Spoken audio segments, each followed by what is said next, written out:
السلام عليكم ورحمة الله وبركاته. الحمد لله رب العالمين، والصلاة والسلام على النبي الأمين وعلى آله وأصحابه والتابعين ومن اهتدى بهداه واتبع سنته إلى يوم الدين. رب اشرح لي صدري ويسر لي أمري واحلل عقدة من لساني يفقه قولي يا رب عني وسددني. أما بعد، ዛሬ ከምናያቸው ጥያቄዎች የመጀመሪያው መንገደኛ የሆነ ሰው የሚያጥሩ ሶላቶችን አሳጥሮ ከመስገድ ጋር ሱና ሶላቶችን መስገድ ይችላልን?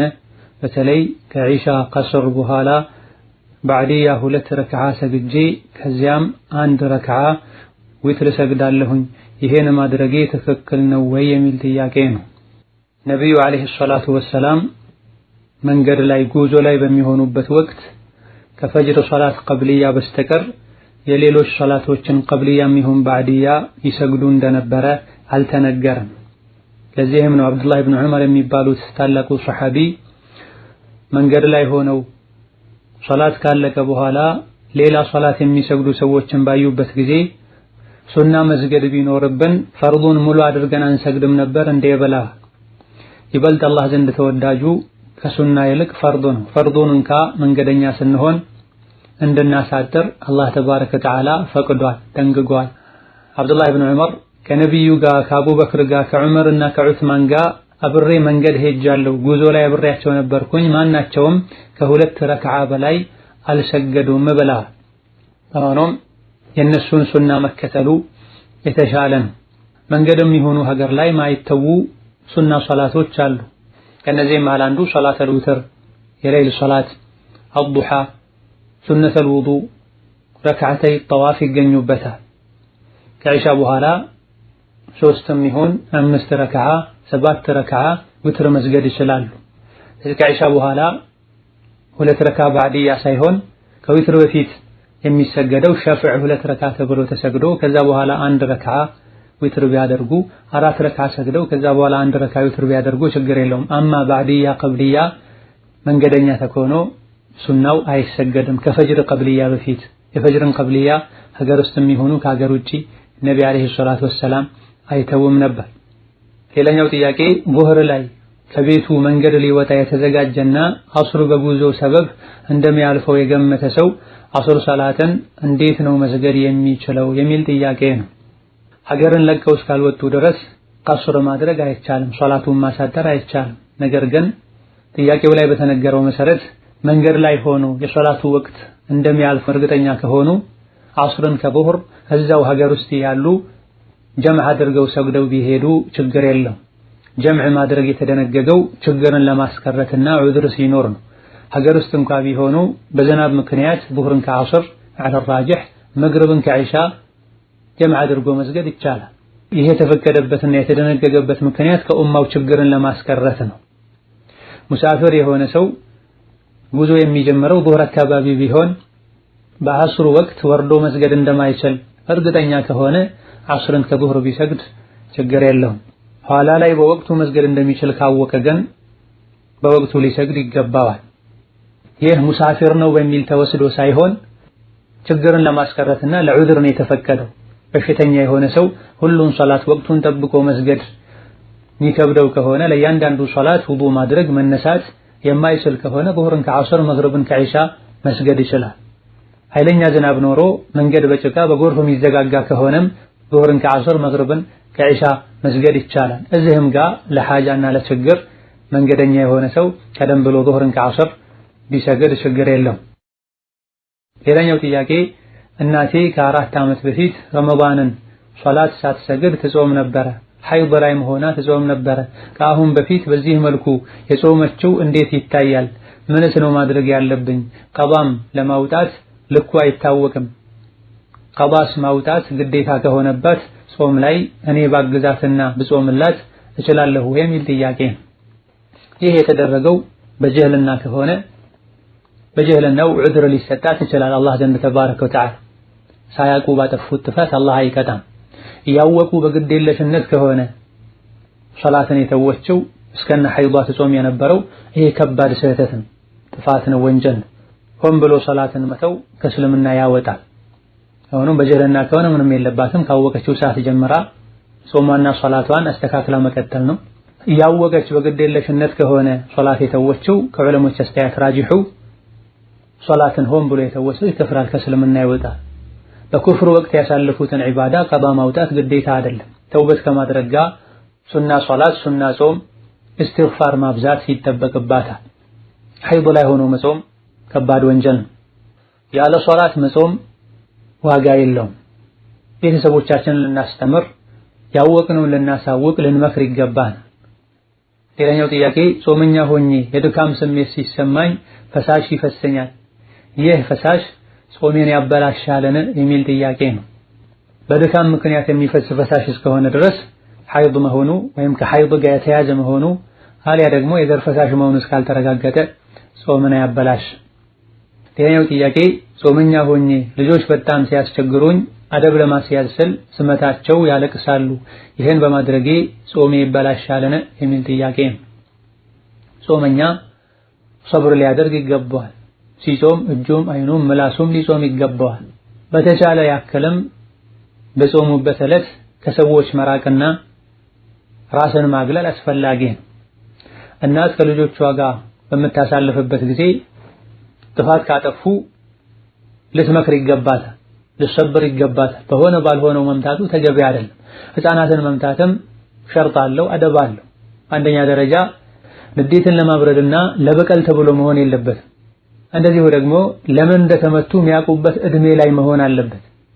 ለምን እንደተመቱ የሚያውቁበት እድሜ ላይ ካልሆኑ ሕፃናትን መምታት አይቻልም።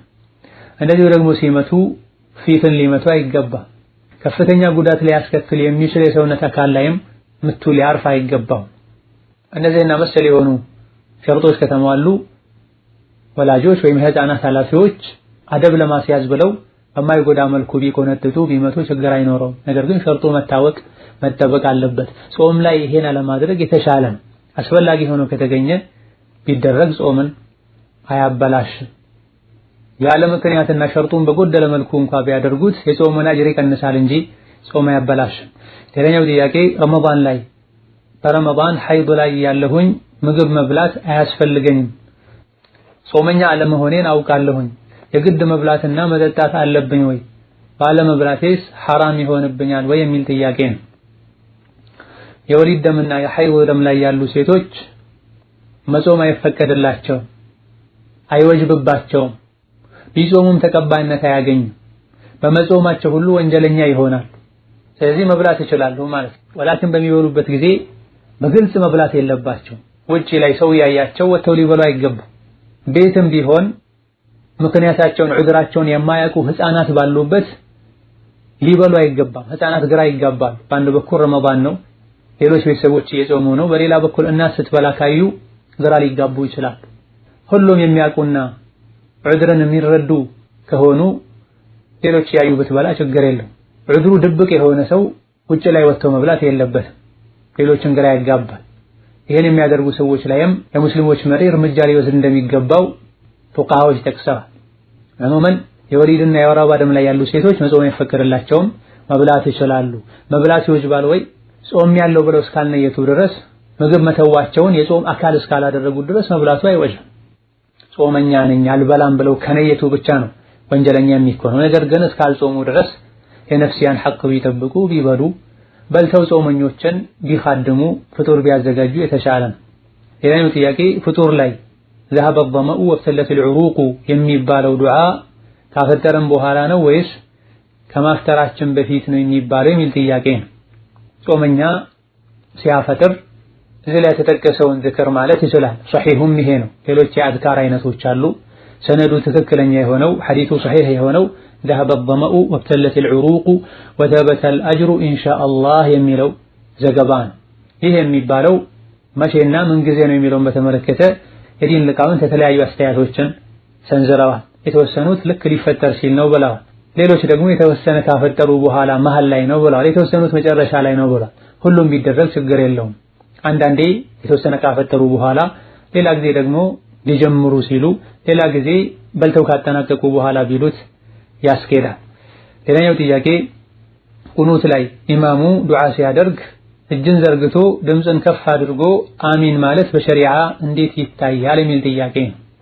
ዊትር ላይ ቁኑት ማድረግ ከረመዳን ውጪ የሚሆን ረመዳን ላይ ይቻላል። ነገር ግን ሁሌ እያንዳንዱ ዊትር ላይ ባይደረግ የተሻለ ነው። አንዳንዴ ማድረግ አንዳንዴ መተው የተሻለ ነው። እንደዚሁ ደግሞ የቁኑቱን ዱዓ አንዳንዴ ከሩኩዕ በፊት ሌላ ጊዜ ከሩኩዕ በኋላ ማድረጉም የተሻለ ነው። ለምንድን ነው አንዳንዴ ማድረግ አንዳንዴ መተው ተገቢ ነው የተሻለ ነው ያልነው? ነብዩ ሰለላሁ ዐለይሂ ወሰለም በዚህ መልኩ ያደርጉ እንደነበረ አልተነገረም። ለልጃቸው ልጅ ለሐሰን የቁኑትን ዱዓ አስተምረዋል። የቁኑትን ዱዓ ማስተማራቸው ቁኑት እንደሚደረግ እንደሚቻል ደሊል ነው። ሁሌ ያደርጉ እንደነበረ አለመነገሩ ደግሞ አንዳንዴ መተው እንዳለበት ያሳያል። ማእሙሞች ከኢማሙ ኋላ ሆነው በመካከለኛ ድምፅ አሚን ማለት ይችላሉ። እጅን ማንሳት በተመለከተ በዲን ሊቃውንት መሃል ኺላፍ ያለበት ጉዳይ ሲሆን ራጂሑ እጅን ማንሳት ይቻላል። በርካታ ሱሐቦች ይሄን ስላደረጉ ዑመር ኢብኑ አልኸጣብ፣ ዑስማን፣ አቡ ሁረይራ እንዳደረጉ ተነግሯል። የቁኑት ዱዓ ላይ እጅ ይነሳል። ወላከን እጅ በሚነሳበት ጊዜ እስከ ደረታችን አካባቢ መሆን አለበት። በጣም ከፍ ማለት የለበትም፣ በጣምም ዝቅ ማለት የለበትም። እንደዚሁ ደግሞ መዳፎቻችን እርስ በርሳቸው ተገጣጥመው መሆን አለበት። ሌላኛው ጥያቄ ተራዊህ ሶላት ከኢማም ጋር ስንሰግድ ፋቲሐን ከሱ ጋር ነው የምንቀራው ወይስ ኢማሙ ከጨረሰ በኋላ ነው የምንቀራው ቢያብራሩልኝ የሚል ጥያቄ ነው። ይሄ ከጥንት ጀምሮ እስካለንበት ጊዜ ድረስ በፊቅህ ዑለማዎች መሃል ኺላፍ ያለበት ጉዳይ ነው። የተወሰኑት የኢማሙ ድምፅ ከተሰማ የኢማሙን ማድመጥ ነው ግዴታ የሚሆነው መቅራት አይቻልም ብለዋል። የተወሰኑት ምንጊዜም ኢማምም ማእሙምም ብቻውን የሚቀራ ሰው ፋቲሐ መቅራት አለበት ብለዋል። ሌሎቹ የቀን ሰላቶች ላይ የኢማሙ ድምፅ ማይሰማባቸው ረካዓዎች ላይ ይቀራል፣ የኢማሙ የሚሰማባቸው ላይ አይቀራም ብለዋል። ኢላ ገይሪ ዛሊክ ወልአቅረብ ወላሁ ተዓላ አዕለም የኢማሙ ድምፅ የሚሰማ ከሆነ አይቀራም፣ ዝም ተብሎ ነው የሚሰማው። ኢማሙ ሲቀራ ማይሰማበት ሁኔታ ካለ ይቀራል። ከኺላፍ ለመውጣትና አስተያየቶችን ለማቀራረብ ኢማሙ ዝም የሚልበት አጋጣሚ ካለ በእነዚህ ክፍተቶች ፋቲሐን ቢቀሩ የተሻለ ነው። ዝም ማይል ከሆነ ኢማሙ የቀራው ለማእሙሙም ጭምር ይሆናል። ይህን የሚያሳዩ በርካታ ደሊሎች አሉ። ኢማሙ ሻዕቢ ረሒመሁላህ ተዓላ 70 የሚደርሱ በድርን ከነቢ ጋር የበድር ዘመቻን ከነቢ ጋር የተሳተፉ ሱሐቦች ከኢማም ኋላ መቅራትን ሲከለክሉ አይቻለሁ ወይም ሰምቻለሁ ብላ ያለ ፋቲሐ ሶላት የለም የተባለው ኢማም ከሆኑ ወይም ለብቻ ሲሰግዱ ነው። ኢማም ያለው ሰው የኢማሙ ቂራአት ለሱም ቂራአት ይሆናል የሚል ኢብኑ ማጃህ የዘገቡትም አተር አለ። ኢብኑ ተይሚያ ረሒመሁላህ ተዓላ ኢማሙም ከቀራ ማእሙሙም ከቀራ የኢማሙ ጮክ ብሎ መቅራት ፋይዳው ምንድነው? ሸሪዓ ከእንዲህ አይነት ህግ የጠራ ነው ወይም ሊጠራ ይገባዋል ብላ በተለይ ተራዊህ ላይ በተደጋጋሚ ፋቲሐዎች የሚሰሙበት ከመሆኑ አንፃር መጨናነቅን መረበሽንም ሊያስከትል ይችላል። ፋቲሐን ጨርሰው ኢማሙን ለመስማት የተጨናነቁ የተሽከዳደሙ ማለት ነው። ስለዚህ ዝም ብሎ ማድመጡ የተሻለ ነው። ወልዕልሙ ዒንደላህ። እንዲሁ ከዚሁ ተያይዞ ስለ ኢስቲፍታህ የሚጠይቁ ሰዎች አሉ። በእያንዳንዱ ረካዓ ኢስቲፍታህ ማድረግ አለብን የለብንም? ያ ተራዊህም ላይ ይሁን ከተራዊህ ውጭ ያሉ ሶላቶች ኢማሙ ጮክ ብሎ መቅራት ከጀመረ ኢስቲፍታህ አይደረግም። ኢማሙ ፋቲሐን ከመጀመሩ በፊት ከሆነ ማእሙም ኢስቲፍታህ ቢቀራ ሱና ይሆንለታል። አማ ኢማሙ ዋጅብ የሆነውን ፋቲሐን እየቀራ ከኋላ ኢስቲፍታህን መቅራት ተገቢ አይደለም። ሌላኛው ጥያቄ ተራዊህ ሶላት በጀማዓ መስጂድ ከሰገዱ በኋላ ሶላት ለይል ለመስገድ ፈልጌ ነበር፣ እንዴት አድርጌ ነው የምሰግደው የሚል ጥያቄ ነው። በየሁለት ረካዓ ያሰላመቱ የቻሉትን የፈለጉትን ያክል ይሰግዱና መጨረሻ ላይ አንድ ረካዓ ብቻ በመጨመር በዊትር ያጠናቅቃሉ። የሌል ወይም የተራዊህ ሶላት ተብሎ በውስጥ ተነይቶ ፋቲሐ ይቀራል። ከፋቲሐ በኋላ የቻሉትን ሱራ ይቀራል። ሐፊዝ የሆነ ሰው በሕፍዙ አርዝሞ ይቀራል። ሐፊዝ ያልሆነ ሰው የሚችለውን ይደጋግማል። አልያ ደግሞ ቁርአን ይዞ መቅራት ይችላል። በዚህ መልኩ ሁለት ረካዓ ከሰገዱ በኋላ እንደ ቀብልያ ባዕድያ ሱና ሶላቶች ማለት ነው አተሕያቱ ቀርቶ ማሰላመት ነው። ከዛ በኋላ በዚሁ መሰረት የቻሉትን ያክል ሁለት ረካዓ እየሰገዱ 10ም ይሁን 12ም 14ም 16ም 20 እና 22ም ሰግደው መጨረሻ ላይ አንድ ነጠላ ቁጥር በመስገድ ዊትር አድርገው ማጠናቀቅ ይቻላል። መስጂድ ከኢማሙ ጋር ዊትር የሰገደ ሰው ተራዊህን አጠናቆ የተመለሰ ሰው ኋላ ላይ ውትር መድገም አይገባውም። በአንድ ሌሊት ሁለት ውትር የለም ተብሏልና። ሌላኛው ጥያቄ የተራዊህ ሶላትን ዒሻ እንደተሰገደ ለመስገድ ስራ ላይ ስለመሆን አይመቸኝም። ጊዜ አመቻችቼ ሁለት ረካዓ እየሰገድኩኝ ሱሁር ሊደርስ ሲል በአንድ ረካዓ ባጠናቅቅ የተራዊህ ሶላትን አጅር አገኛለሁ ወይ የሚል ጥያቄ ነው።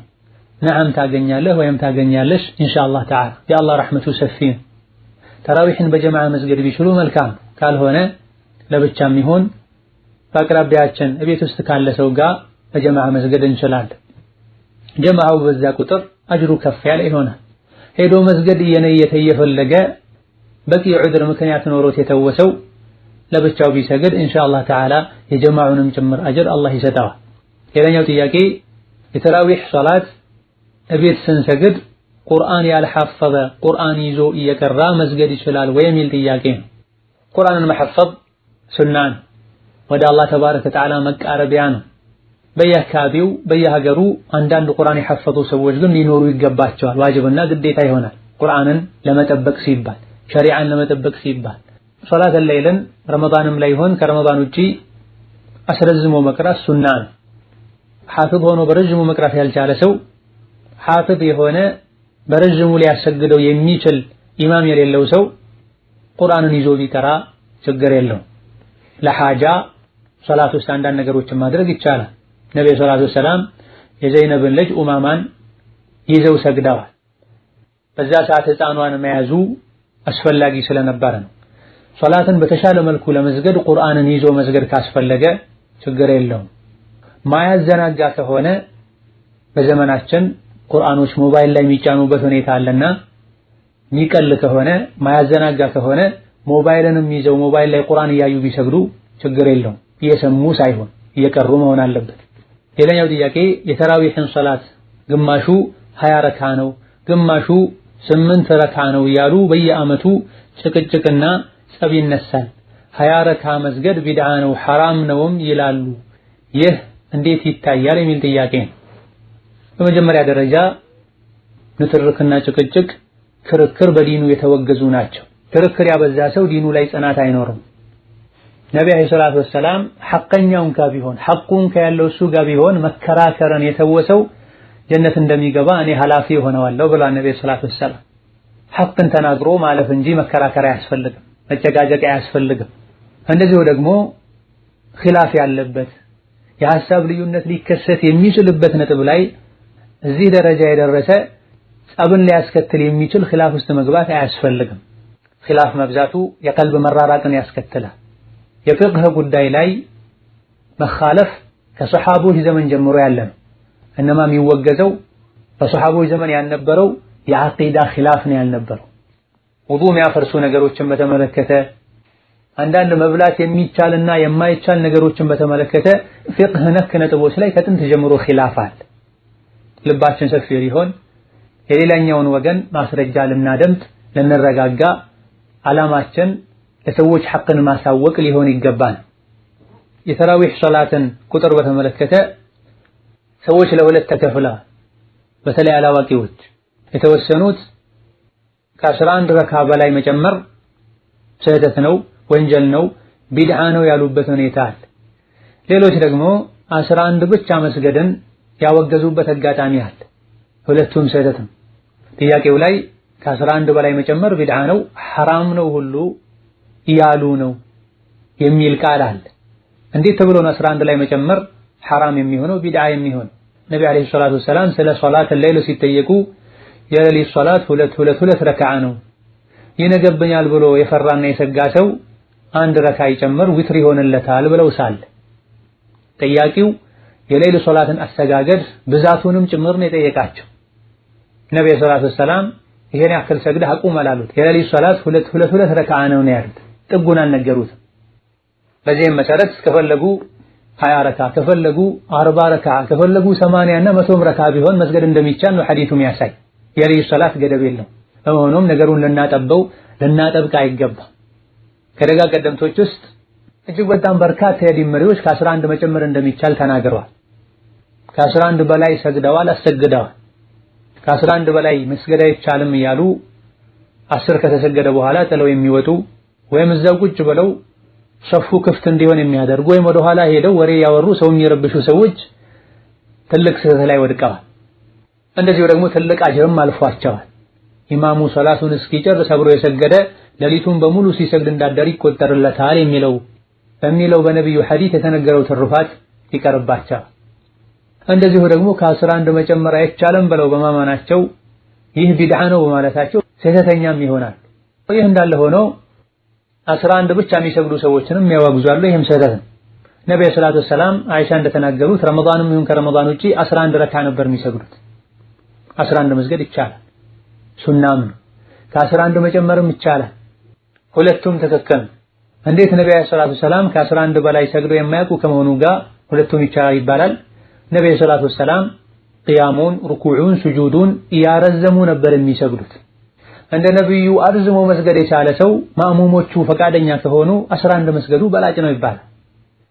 ነገር ግን ይሄን ማድረግ ለማእሙሞች የሚከብዳቸው ከሆነ አጠር አድርገው እየቀሩ ብዙ ረካዓ ቢሰግዱ ምንም ችግር የለው። በተግባራቸው ነብዩ 11 ቢሰግዱም በንግግራቸው የሌሊት ሶላት 2 ረካዓ ነው ብለዋል፣ አልገደቡትም። 11 መስገዳቸው ከ11 በላይ መስገድ እንደማይቻል የሚያሳይ ደሊል አይደለም። የነቢ ንግግርና ተግባራቸው ከተጋጨ የሚቀደመው ንግግራቸው ነው። የሌሊት ሶላት 2 ረካዓ ነው ብለዋል። እዚህ ጋር ደግሞ ተጋጨ የሚያስብል ደረጃም የደረሰ አይደለም። ሐዲሱ እንደጋ ቀደምቶች ዑለሞች በተረዱት መልኩ ነው ልንረዳ የሚገባው። 11 ብቻ መስገዳቸው ከዛ በላይ መስገድ እንደማይቻል የሚያሳይ ነው ብሎ አልተረዱም እንደጋ ቀደምቶች። ከሐነፊዮች፣ ከሻፊዕዮች፣ ከማልኪዮች፣ ከሐንበልዮች ከአራቱም የዲን መሪዎች ታላላቅ የዲን ሊቃውንት ከ11 በላይ መስገድ እንደሚቻል ገልጸዋል። ሐነፊዮች ስለ ተራዊህ ሲናገሩ فإنها 20 ركعة سوى الوتر عندنا ብላ ተራዊህ እኛ ዘንድ ከዊትሩ ውጪ 20 ረካ ነው የሚሰገደው ብላ። ኢማሙ ነወዊም በሻፊዕያ መዝሀብ ዘንድ ተራዊህ 20 ረካ እንደሆነ ተናግረዋል። ከሐንበልዮች ኢብኑ ቁዳማም እንደዚሁ ኢማም አሕመድ የመረጡት ሶላት ተራዊህ 21 ረካ እንደሚሰገድ ነው ብለዋል። ኢማሙ ማሊክ ረሂመሁላህ ተዓላ 36 መስገድ እንደሚቻል ተናግረዋል። ማሊክዮችም ይሄን ያደርጉ ነበር። ይሄው ሶላት ተራዊህ በመሰረቱ ሱና ነው። ቁጥሩን በተመለከተ ገደብ የለውም። አራቱም መዝሀቦች ከ11 በላይ መስገድ እንደሚቻል ተናግረዋል። ደጋግ ቀደምቶች ከ11 በላይ ሰግደዋል። የረሱልን ሐዲስ ሐሳባቸውን ከኛ በላይ እነሱ ናቸው የሚያውቁት።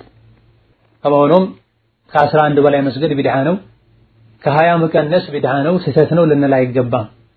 ሁሉም ያስኬዳል። አህም ሸይ በሱናው መሰረት ሌላ ነገር ሳይጨምሩ መስገድ። አላሁ ተዓላ አለም። ሌላኛው ጥያቄ በአንድ ሌሊት ተራዊህና ተሐጁድ መስገድ ቢድዓ ነው፣ በአንድ ሌሊት 2 ጊዜ ሶላት የለም ይላሉ፣ ይህ እንዴት ይታያል የሚል ጥያቄ ነው። በመሰረቱ በዲኑ የተፈቀደ ነብይ ያደረጉትን ነገር ቢድዓ ነው አንልም። ነብዩ ሰለላሁ ዐለይሂ ወሰለም ተራዊህ ሰግደዋል፣ ሱሐቦቻቸው ተራዊህ ሰግደዋል። ሱሑር ያመልጠናል ብለው እስኪሰጉ ድረስ በረጅሙ ይሰግዱ ነበር። እንደዚሁ ደግሞ ሱሐቦች ተራዊህን ሲሰግዱ መሃል ላይ ያርፉ ነበር። አንዳንድ ዘገባዎች ላይ እንዳለው ዑመር ረዲየላሁ ዐንሁ ወአርዳ በሳቸው ዘመን ተራዊህ የተሰገደ መሃል ላይ ሰዎች እንዲያርፉ ያደርጉ ነበር። የእረፍቱን ጊዜ ሲገልጹ አንድ ሰው ሰልዕ የሚባለው ጋራ ጋር ሄዶ መመለስ የሚችልበትን ያክል ጊዜ ያሳርፉን ነበረ ብለዋል። ከነብዩ መስጂድ 500 ሜትር አካባቢ ርቀት ያለው ቦታ ነው። የግድ ተራዊሁን አንድ ላይ ጨርሰው ወደ ቤተ መግባት አለባ ይባል። የተወሰነ ሰግደው ከዛ በኋላ መስጂድ የተወሰነ ቢያርፉ አሊያ ደግሞ ቤት ሄደው አርፈው ቢመለሱ ከዛ በኋላ ሶላታቸውን ቢቀጥሉ ችግር የለም። በተለይ ሶላት ተራዊህ ራሱን የቻለ ቁጥር ገደብ የለውም ብለናል። 8 ረካዓ ሰግደው ከዛ የተወሰነ አርፈው መልሰው 8 የሚሆን 4 ረካዓ ቢሰግዱ የሚከለክል ነገር የለም። የመካ ሰዎች በተራዊህ መሃል ጠዋፍ አድርገው የሚመለሱበት አጋጣሚ ነበር። እذن ኢማም አሕመድ ረሂመሁላህ ተዓላ ስለ ተዕቂብ ተራዊህ ካለቀ በኋላ ሌላን ሱና ሶላት ስለመስገድ ሲጠየቁ ችግር የለውም ብለው አነስ ረዲየላሁ ዐንሁ ወአርዳህ ማ የርጂዑነ ኢላ ሊኸይሪን የርጁነሁ አው ሊሸሪን የሕዘሩነሁ ብለዋል ብለው የአነስን ንግግር አቅርበዋል። ሰግደው አርፈው ከዛ በኋላ ተመልሰው ቢሰግዱ ምንም ችግር የለውም። ተመልሰው መተው የሚሰግዱት ኸይር ፈልገው ተስፋ የሚያደርጉትን ኸይር ለማግኘት ብለው ጀነትን ሌሎችም ኸይር ነገሮችን የሚፈሩትን ነገር ለመለው እንጂ ለሌላ አይደለም ብሏል። ከኸይር ወደ ኸይር መመለስ ምንም ችግር የለም። ሌላኛው ጥያቄ ቁኑት ማስረዘም ቢድዓ ነው። መካና መዲና ላይም በጣም ቁኑት ያስረዝማሉ። ይህ ከሱና ይቃረናል። ነብዩ አለይሂ ሰላቱ ወሰላም ቁኑትን ያስረዝሙም ነበረ ይላሉ። ትክክለኛ ነውን ቢያብራሩልኝ የሚል ጥያቄ ነው። ቢድዓ ማለት እጅግ በጣም ቀላል ነገር አይደለም። አንድን ሰው ሙብተዲዕ ነው ለማለት የሆነን ድርጊት ቢድዓ ነው ለማለት መሽቀዳደም እጅግ በጣም ትልቅ አደጋ ነው። ዒልም ያለው ሰው የነብዩን ሱና ጠንቅቆ የሚያውቅ ሰው የዑለሞችን ኺላፍ የሚያውቅ ሰው ሊሆን ይገባል። የቁኑት ዱዓ እንደሚቻል ቀደም ሲል ጠቅሰናል። አንድ ኢባዳ በመሰረቱ ከተቻለ አፈጻጸሙ ላይ ከዲን የወጣ ነገር ከሌለበት እኛ ስላላጀበን ብቻ ቢድዓ ነው ልንለው አይገባም። ማርዘም የሚለው አንጻራዊ ነገር ነው። ለአንተ ረዥም የመሰለ ሌሎች ረዥም ላይ መስላቸው ይችላል። ዕሙመን ማእሙሞች ከተስማሙ የሚደረገው ዱዓ ከሱና የሚጋጭ ካልሆነ በመጠኑ ቢረዝም ችግር የለውም። ቁኑት የዱዓ ቦታ ነው። ረመዳን የዱዓ ወቅት ነው። ሰዎች ወደ መስጂድ የሚሄዱት ዱዓንም ጭምር አስበውና ፈልገው ነው። ዋናውና ትልቁ ነገር የማእሙሞች መስማማት ነው። ሆኖም በጣም ቢረዝም አይገባም። አቅመ ደካሞች ሊኖሩ ይችላሉ። እነዚህ ደግሞ በጣም ሲበዛ የሚያደርጉት ሁሉ ዱዓ ጠፍቷቸው በየመሃሉ የሚቆሙም አሉ። በሁሉም ነገር መካከለኛ መሆን አስፈላጊ ነው። ሌላኛው ጥያቄ ዘካተል ፍጥርን ለቤተሰቦቼ ብዬ ከራሴ ገንዘብ ለይቼ ለምስኪኖች መስጠት እችላለሁ ወይ? መስጠትስ ከተቻለ የነየትኩትን ያክል ነው የምሰጠው ወይስ ገደብ አለው የሚል ጥያቄ ነው። ቤተሰብን ወክሎ ዘካተል ፍጥር ማውጣት አሁን ይቻላል። ነገር ግን የቤተሰቡ ኃላፊ ካልሆኑ ቤተሰቦች እንዲወክሉ አባወራው እንዲወክል ማድረግ የግድ ነው። ንያ ስለሚያስፈልገው እነሱን መንገር እኔ ላወጣላችሁ ነው ብሎ ማሳወቅ እንዲወክሉ ማድረግ የግድ ነው። መጠኑን በተመለከተ ለእያንዳንዱ ሰው 2 ኪሎ ተኩል አካባቢ መሆን አለበት። ከዛ ማነስ የለበትም። ከዛ ጨምሮ ቢያወጡ ተጨማሪ ሰደቃ ነው የሚሆነው፣ ችግር የለም። ሌላኛው ጥያቄ አሰሪ ለወላጆቼና ለእናቴ አክስት ብላ የዘካ ብር ሰጣኝ ነበረ። እናም ያን ብር እሷን ሳላናግራት ለእናቴ እህት፣ ለአባቴ ወንድም እና ለእህቴ እንዲካፈሉት ባደርግ እንዴት ይታያል የሚል ጥያቄ ነው። አንድ ሰው ይሄን ብር ለገሌ ስጥ ከተባለ ይሄን ዕቃ ለገሌ አድርስ ከተባለ ወኪል ነው ማለት። የተወከለ ሰው ደግሞ አድርግ የተባለውን ብቻ ነው ማድረግ ያለበት። ሌላኛው ጥያቄ አንድ የሸቀጥ ነጋዴ የሆነ ሰው ንግድ ከጀመረበት ጀምሮ አመት ከሞላው በየአመቱ ቆጥሮ ዘካ ያወጣ ነበረ። አመት የሚሞላው በኢትዮጵያ አቆጣጠር 5ኛው ወር ላይ ነው። ዘንድሮ ቆጠራውን ወደ ረመዳን ለማስጠጋት ፈልጎ ጊዜውን በ4 ወር አሳልፎ ገመተ እና ያሳለፋቸውን ወራት እንዴት ማስተካከል ይችላል የሚል ጥያቄ ነው። ዘካ አመት እንደሞላው ፈጥኖ ማውጣት ዋጅብና ግዴታ ነው። አመት ከሞላ ያለ በቂ ዑዝር ማዘግየት አይቻልም። በቂ ዑዝር የምንለው የሚሰጠውን ድሃ ባያገኝ፣ አሊያ ደግሞ ሊያደርስለት ባይችል፣ አሊያ ደግሞ አውጥቶ የሚሰጠው የዘካው ገንዘብ ለጊዜው በእጁ ባይኖር ለተወሰነ ጊዜ ቢዘገይ ችግር የለው። አማ ይሄን ሁሉ ማድረግ እየቻለ በቂ ዑዝር ሳይኖረው ለረመዳን ብሎ ማዘግየት ተገቢ አይደለም። ነዓም ረመዳን ላይ መልካም ስራዎች የተሻለ አጅር ያሰጣሉ። ዘካው አመት የሚሞላው ረመዳን ወቅት ላይ ከሆነ ረመዳን ላይ ከሆነ አሊያ ደግሞ ለረመዳን 10 ቀን 15 ቀን ሲቀረው ከሆነ ቢያዘገይ ቢያስቀድም ችግር አይኖረው። ማስቀደሙ የኔ ያክል ችግር የለው። ከ15 ከ10 ቀን በላይ ለረመዳን ብሎ ሊያዘገይ አይገባው። በዚህ መሃል ሞት ሊመጣ ይችላል። ወራሾች ሐቁን ላያውቁ ዘካ መውጣት አለመውጣቱን ላያስታውሱ ይችላል። ስለዚህ ፈጥኖ ማውጣቱ ራሱን የቻለ ትልቅ አጅር አለውና ማዘግየት ተገቢ አይደለም። ያዘገየ ሰው የሚቀጥለውን ዘካ ሲያወጣ አዘግይቶ ካወጣበት የረመዳን ወር ጀምሮ ሳይሆን አመት የሚቆጥረው መጀመሪያ ከ4 ወር በፊት አመት ከሞላበት ወር ጀምሮ ነው የሁለተኛውን አመት ቆጥሮ ማውጣት የሚጠበቅበት።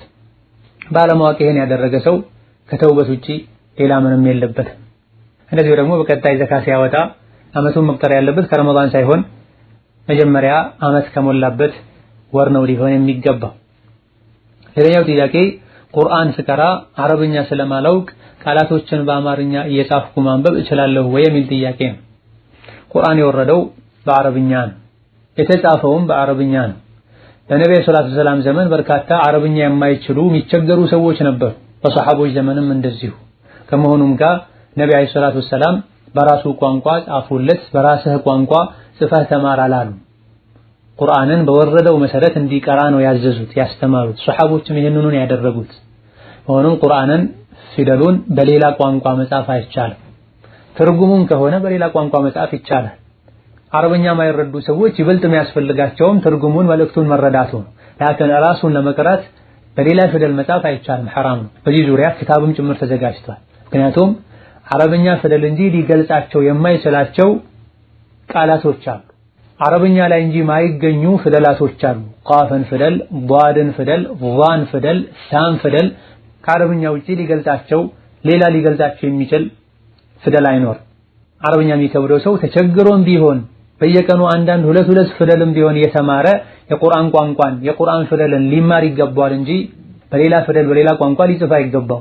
ስንፍናው ላይ መዘውተር ነው የሚሆን። هذا والله تعالى أعلم። ለዛሬ በዚህ እናበቃለን። ወሰላሙ አለይኩም ወራህመቱላህ ወበረካቱሁ።